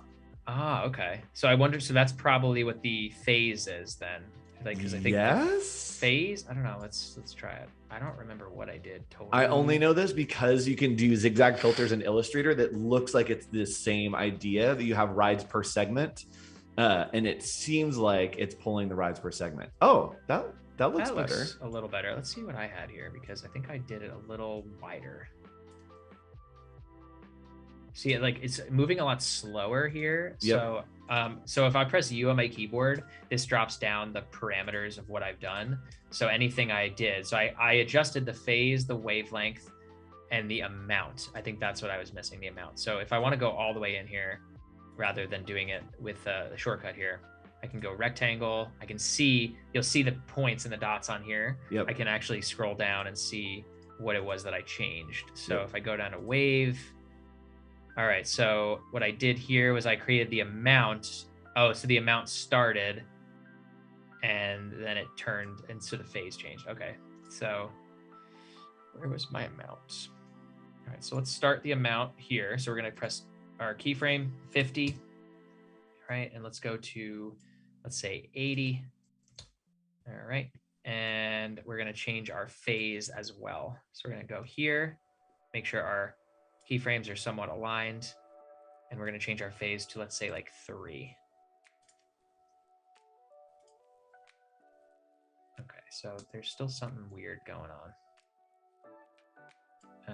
Start and end trim path. Again, this is just, again, like playing around with these things always helps to a lot of the time when I'm learning these new features in After Effects, I'm just playing with the parameters. It's like, that's kind of all you can do. And sometimes you accidentally find something that's like, oh, that's a really cool effect. And then you just like save it. Yep, exactly. All right, so like, I think it's probably 100. Wavelength 100. Oh. See, we're like 100 to 200 is our wavelength here. And I'm actually gonna get rid of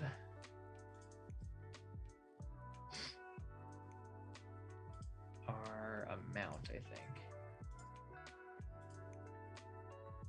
I don't know what's happening here, but it's real wobbly. Yeah, it's very wobbly. I'm not sure. Like, I literally, like, I'm looking at it, I still can't yeah, you're figure like, out these are the same. what it is that I did. Amount, wavelength, phase. Amount, wavelength, phase. Sorry, After Effects gurus in this group. I consider myself a intermediate. I'm in no way an advanced After Effects. And I'm like medium beginner. I'm like pretty beginner, but like I could cut a thing together. Yeah. 50 to 100. So we got our amount. Let's go back with our keyframes. 50% to 100. Come on. This better work. We got it. I think we did. What the heck? It's like starting to get there, but I do not know what's happening. Yeah, that's weird. It's just it's wobbly. Okay, we're gonna just minimize this for a second. Let's say I want to take this opacity down as well because I don't really want it to be super apparent. I'm gonna press T on my keyboard. It's at 100, so I'm gonna bring this to like 45, and just so we can kind of hide some of that a little bit. I definitely know that was something I had done, and I think right now it's coming in a little bit late, so I'm gonna press U on my keyboard, and again, I'm gonna take these keyframe parameters. I'm gonna just highlight pull them over. Yep, and just pull them over, and that way we're kind of coming in at the same time that this does, which is nice. All right. Okay, that's okay for now. Yeah, it's doing its thing, and you can, like, you can continue to finesse this. You can continue to add to it. And then what I wanted to do is add the little bit above. So we're going to go the earth, and we're going to do the beauty. So I'm in After Effects already. We're going to add a text, the beauty, because it is. All right. And we're going to go to move tool. We're going to position this where we'd like it. All right. And the beauty of the earth. The beauty of the earth, narrated by Andrew Hograttle and that's it. Jimmy Bonanno. I don't go by Jimmy, but every once in a while. It's a stage name. It's a stage name. Yeah. This is purely for show. Yeah, for the Academy. Yeah. For the Academy. Oh, I used to have a straight up, like, in high school. I went to film school, but in high school I took my first film class my junior year, and it really, like, just kind of opened a door in my mind and life and a career that I've continued to have. And I would literally practice Oscar speeches in the shower. Yes. On the regular, until the Oscars became something that's a little more painful to watch, and now I don't do that anymore. All right, so we have this text that's coming in. So we actually want to do the same kind of animation so they all come in together. Can we just copy and paste it, or do we have to do it custom? You should be able to copy and paste it, so I'm going to try that. Ooh. All right, so we have all of our offset properties here. It may look a little weird, but we're going to try it. So we're going to copy and paste all of our properties, Command C, and we're just going to come in here and go Command V. Yes. Work smarter, not harder. Okay, so that didn't. Oh, it's doing the square. It's doing the square. That's the problem that's happening. There you go. Yep, exactly. Yes. Good point. All right, so we have to adjust these because the properties are copying the keyframes, but they're not adjusting any of these. So we go to our shape, we change this to ramp up, we change our ease high to 50, we change our ease low to 50, and now, boom. We did it. The beauty of the earth. Yes. And we wouldn't have known what was wrong if we hadn't had like tried new stuff. And so that's why when you get into a program like this, just click around on things to see what it does. Because then if something goes wrong, you're like, oh, it's that thing that I didn't know what to do with, but now I understand how it works. Absolutely. Yeah, it really, and like and it's set up in a way like you can just try things. And again, like try them if you have an idea, like if you have something in your mind, you can most likely make it work. It may just take you a little bit of time and watching streams like this and watching tutorials, but eventually you figure it out. So even me, I'm like in here, I'm like, what did I do wrong? So now we go back into Premiere, and now we have our title. How I was blessed to be put on this earth. Oh, God, I hate that box now. What the heck? That's bothering. The good fortune. We were doing so well. We were doing so well. Why did that one look so much better? Well, we're gonna just use this one for now. And so this is an example, Andrew, like if I didn't want to size everything in After Effects, I could very easily just come in here into my properties. I can scale this down. I can center it with my, so if we go into, again, our graphics and I click this, the thing you will notice now is because we've replaced this with an After Effects composition, I don't have the same like edit properties along the right side that I do as a native text property in Premiere, which is kind of annoying. So you'd have to line this up manually if you were like, okay, I'm trying to find the center point. So what I would just do is, because I know this is 1920 by 1080 composition here, I'm gonna highlight everything, press U to close this, and I'm gonna pre-compose all of these together. So I'm gonna go pre-comp, and I'm gonna call this Earth title, let's just say final, and you can move all the attributes into the new composition. And so now we have just one pre-comp of this. And so I can go to the align tool. I can align this to the center, which it already is. And then I can actually press my scale property, and I can just bring this whole thing down to like, let's say 50%, and align that. And so if I save that and I go back into Premiere, now I have like a really cool little title that I can just size either way I want. So let's break a little bit, because now it's a little too big. I mean, too small. All right, so onward and upward. Anyone in the chat, please continue to send your questions. Let us know where you're celebrating Earth Day, because we're getting jazzed on the Earth. And we have some new people, some new faces in here. Mick Garrison, hi, hello. Dia, nice to see you. And Lauda just popped in as well. Nice to see you. Lauda. And they are saying that we're doing great work, and everything looks good. So yes, it looks awesome. Cool. I agree. Cool. Thanks, man. All right, so we're hitting on a lot of different things today, and I want to get to sound design and color correction. Fun. So there's a lot of sound elements that are already in this cut, which I had mentioned earlier, like diegetic versus non-diegetic sound. Diegetic being what I've recorded in camera, non-diegetic anything that's sound design, sound effects that you pull in afterwards. So I'm going to pull up my graphics window, and I'm going to go to audio. We have a panel for everything. So, oh man, what a goofy thing we're doing. Everything you want, it's all here. All right, so we go to projects. Okay, whenever it wants to listen to me. Projects, all right.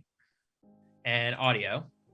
And we have our sound effects. Okay, so I've actually downloaded some sound effects already that I'm going to use. We're going to do this live. I'm a bad boy, and I never saved it to my drive. I'm going to pull this on this screen. So I downloaded all on downloads. All of the downloads. Okay. Normally this drives me crazy, but I was running low on time. So I'm going to copy and paste all these sound effects. I'm going to put them into this drive, into the same working folder, because if you don't, your media will be unlinked and you will want to jump out the window. So sound effects, copy. Now they're all saved on one drive. So when I leave and go travel, I can bring this one hard drive with me, and I have all of the files I need with me for this project. Okay, and what I'm gonna then do is I'm gonna drag all these files, and I'm just gonna pull them into my sound effects window that I've already organized. Okay, now they're all in there properly. Now I can delete them from downloads and never see them again. All right, so let's go through the clip real quick, the video, and see where maybe sound design would help to beef this project up a little bit. So I'm gonna mute the music, so all we're hearing is my voice and the sounds. Oops. I want that. That was very satisfying, the moment that just happened there. Yeah, it was very nice. So these are some birds.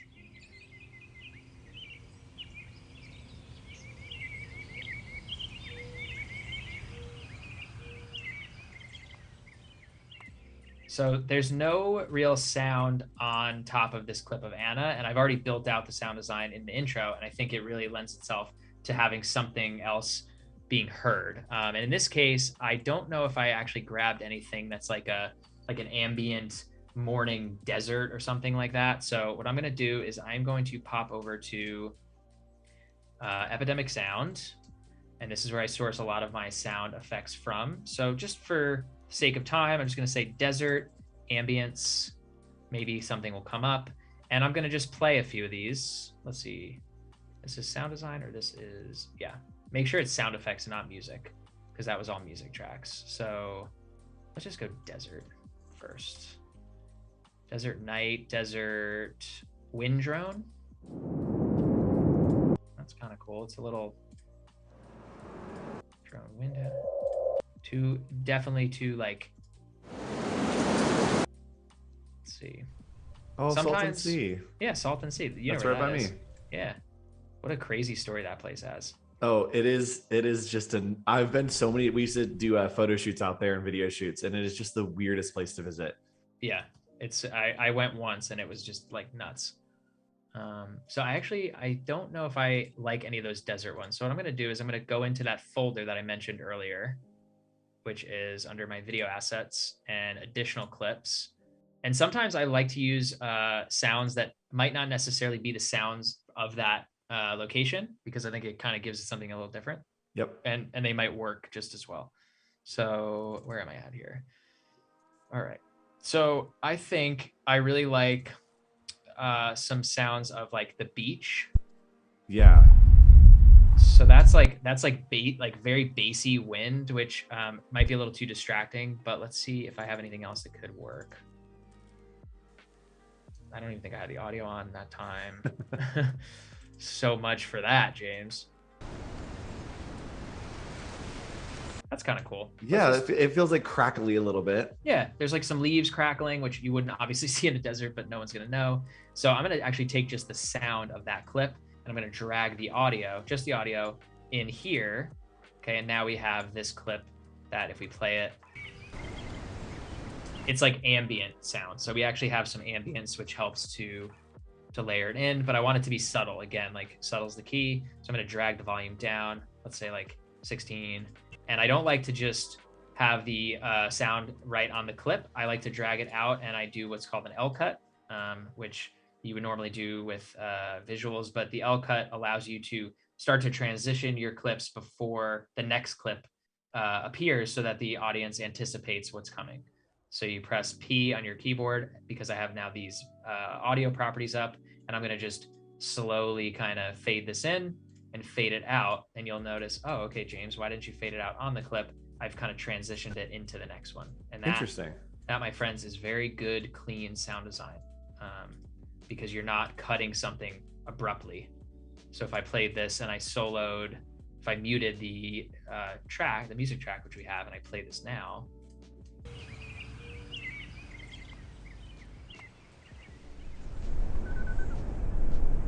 right? So like you don't actually hear the outro of that clip, you just hear it fade kind of into the next one. Yep. Which is nice.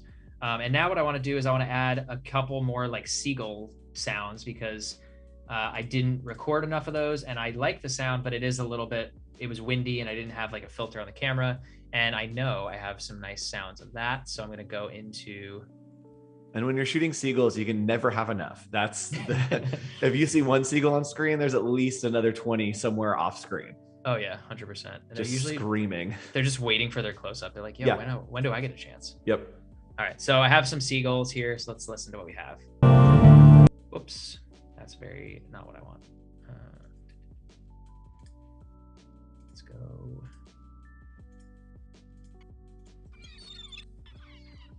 So I like that a lot. It sounds like I'm back down the Jersey Shore, which is where I shot this, and there's no bassy muffled like distraction. So what I'm going to do is I'm going to drag this into our clip in and out point. I just sort of rough it out, and that's obviously too long. So I'm going to press Command Z, the golden tool of everybody's computer. All right, we're going to drag this in. And this is where, again, like having organized timelines, having just things that are as organized as you can really come in handy, because you can already see like just doing basic like sound design, voiceover, music, you're already looking at like 4 tracks on both the top and the bottom. So they gets a little unruly if you don't know how to keep it organized. Yep. All right, so I'm going to drag this out. We're going to pull this down, and let's another just L cut here. Another L cut. Let's solo this. All right, so it sounds cool, but now we're missing the sounds of the ocean, right? Like, because we're seeing the ocean, see and say. So we're gonna go in here and let's see if I grabbed any of that. Again, I downloaded some of these kind of last minute. That's pretty cool too. I like the depth of that. So let's just grab some. Yeah, and it feels like there's a lot more going on there than just like a sound effect. That's like, oh, no, this is like an atmosphere. Yep, exactly. So I'm gonna solo both those. So now we're like building the scene in an audio sense to, you know, complement the visuals. Okay, and maybe for this case, I pop back over to Epidemic real quick and we see let's ocean sound. Yeah, let's search for like, I could have sworn I got one, but let's just search ocean because that's a big one. Ambient ocean. Very loud. And let's just do like, I thought I grabbed one because I think it was, ocean. Oh, that's a song. Lakeshore, water, walking down the shore. Yeah, that's cool.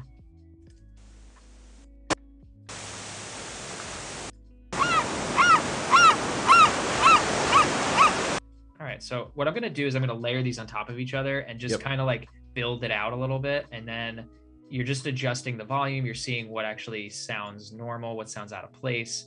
And this is what I'll do for every clip that I feel like I didn't get sound design for, sound effects, or that I want to redo. So And just for reference, we have about 10 minutes left. Cool. I believe if someone tells me wrong, I'm really bad with time, but I believe that we have 10 minutes left. I think you're right. I'm gonna do this one sequence and then I'm gonna pop over to color and then we should be good to go. Except you know how it goes. Sometimes it doesn't want to work. Layering, right? All right, so we're gonna pull this down. As you layer these, I do want to talk about something real quick that's coming up right after this stream, and that's the Illustrator Daily Creative Challenge. They happen every single day, and we are doing a replay of the best of challenges. So if you want to check out the best, we're continuing that right after this stream, and then we've got some packaging design coming up later today. So always stay tuned here on Adobe Live. All right, so, and yes, Andrew, ditto to the Daily Creative Challenge. It's an amazing resource. I was just saying at the beginning of the stream how much you've taught me in Illustrator just by watching. So I was quite the Illustrator noob for a while. And I'm learning so much watching you. The L cuts is so genius to like help anticipate the sound. It does. It's nice. I mean, it doesn't always have to be used, but I like it. It's just a cleaner way to just kind of cut audio together. So now we have these 3 tracks that I've brought together. Yeah. Oh, that L cut got weird. Yeah. I don't know what the heck happened.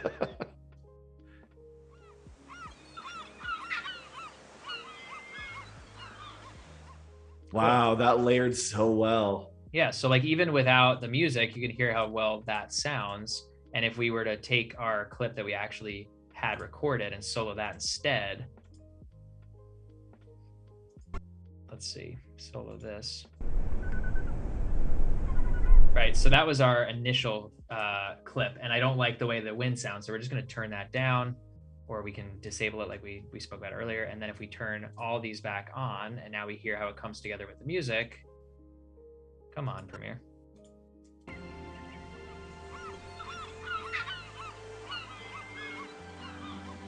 Yeah, totally. That's cool. So now now we're starting to build the scene. And like, this is personally one of my favorite parts of the whole project, because I get to a certain point in a cut where I'm like, okay, I'm really happy with how this is looking and feeling and the story. And so the sound design comes in and just adds those finishing touches, the chef's kiss of a project. And and I can honestly take more time sometimes doing sound design and color than I do on the whole project. Yep. And sometimes good sound design can fix bad clips. Like if you get some great sound in there, it can help to really up the ante on some clips that may not be making the cut. Absolutely. All right. So last thing, I know we only have a couple minutes left here. I just want to show real quickly a tool that I use in color correcting. So again, based on timing, like we would have more time to really go through and refine a lot of this stuff, but I left some of the color correction open so that we could at least do some of it on the stream. Let me try to find a good clip to compare. Okay, so let's take these two clips. All right, so they're pretty similar in style. I haven't color graded either of these. I'm gonna mute this track. And we're now in our color tab. And if I click on this clip here, and I wanna start color grading this, we would again pull up our Lumetri scopes. We'll start making our adjustments. So again, like I was doing before, I'll come in here, maybe I'll bring the highlights up. I like that it's a little bit warmer, bring the exposure up a little bit. I want to make sure I'm not clipping too many things. Like the clip is already looking pretty good. I'd go down to my curves layer and I'd add my points here. These are your RGB curves. And I like to add these little handles here so that I can then adjust just the midtones. These are the shadows. And then this is your highlights. So you'll see that in essence, you're adding contrast to those places as well. So I'm adding a little bit of that, and I'm just darkening this a little. So before and after, just a touch. And then I want to maybe change the hue of some of these greens, let's say. So we'll come in here, and we did this before, but this is kind of going back to that same process. So let's come in here and see if that does anything a little bit. Give us that real fall vibe. That's what I'm looking for. Oh, that's it. That's totally not. Hey, there we go. That's definitely not it. But you can see it starting to like even just a little. Like that's definitely looking more like fall and warm. Yep. All right. So let's say I wanted to match this clip to the next one to color grade so that they're in like comparison views. So right here along your program window, you have what's called comparison views. So if I click this, the reference image is automatically going to start at the front of my timeline. So I want to actually pull this to where that reference image is so that I can go basically to the clip that I need to compare it to. So I'm going to go. And each time you click that, it's going from clip to clip, right? Exactly. Yep. So it's going clip to clip. So, all right. So let's say this is the clip that I want to match the color to this, because again, you want everything to feel consistent and look like it's all one cohesive project. Yep. So I'm going to come in here now, and you can then look at all these different views, which are very helpful. You can have them side by side. I'm just going to keep it up like this, and I'm going to make sure I'm clicked on this one, and I'm going to start playing around. And again, like this color grading is very fast. This is more for just showing the idea. I'm going to bring the whites up a little bit. I know I want it to be a little bit warmer. Yep. To sort of match here. I'm going to come back in, bring the blacks up a little bit. Oh boy, it's getting to the end here. Get those curves. Let's go back to our curves. Just a nice little simple S curve, bringing that really nice contrast and pop, and then making sure those highlights are really nicely exposed. Here's our midtones a little bit. Again, you can come down here and adjust your gray and white. Let's take our green and let's maybe adjust that hue. Let's bring the saturation up a little bit to match that. And let's bring the hue, Huey Newton. Oh, geez. Oh. Okay, so now we're bringing it up to match a little more of like that fall vibe. And so if you can kind of go through the entire timeline, you can start comparing clips to clips. Now, obviously, this one is not going to really match this one because they're shot in a different location and all these things. But when you start to shoot projects that are all cohesive on one camera or different cameras, it's important to use these views to really like get things dialed in. Yep. And especially even with like color theory stuff, that if you are doing two different things, like you have the glaciers and you have the forest, hitting something that's like, cool, what's the contrast here between the oranges and the blues? How can we make it so that they have really good visual contrast, right? And not just like matchy on everything. Exactly. So like even this, maybe like the last one. So we'll just go into the tone curve just on this one.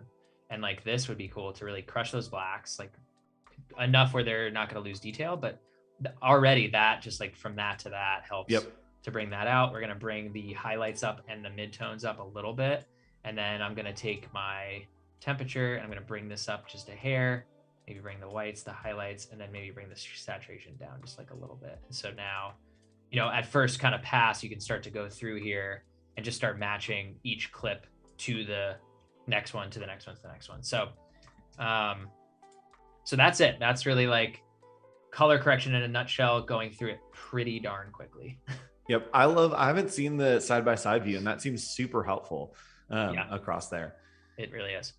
All right. Well, thanks for joining us, everybody. This is a super fun stream. If you want to learn more about Premiere Pro, you can check out the daily or the creative challenges, which, James, you are going to be doing them in a little while. You'll be back. There are some that you just did. Yes. Where can people find you, find out more about what you're up to, celebrate Earth Day with you? Where can that happen? Yeah, head over to my Instagram, just James Bonanno _ or Leave the Map is really where you'll be able to find us. Website, Instagram, YouTube, we're all over the place. And we'll be celebrating Earth Day this weekend and taking advantage of the beautiful spring weather and enjoying our beautiful planet. So thank you for helping to make this stream a thing today. And Andrew, thanks for being an awesome host. Absolutely. Yeah. So stick around, everybody. Illustrator Creative Challenge is coming up next, and some packaging design. And while we wait for it to change over on the Behance chat, let us know what you're going to do to celebrate Earth Day this weekend. And we will see you later for some more content here on Adobe Live. Bye. Awesome.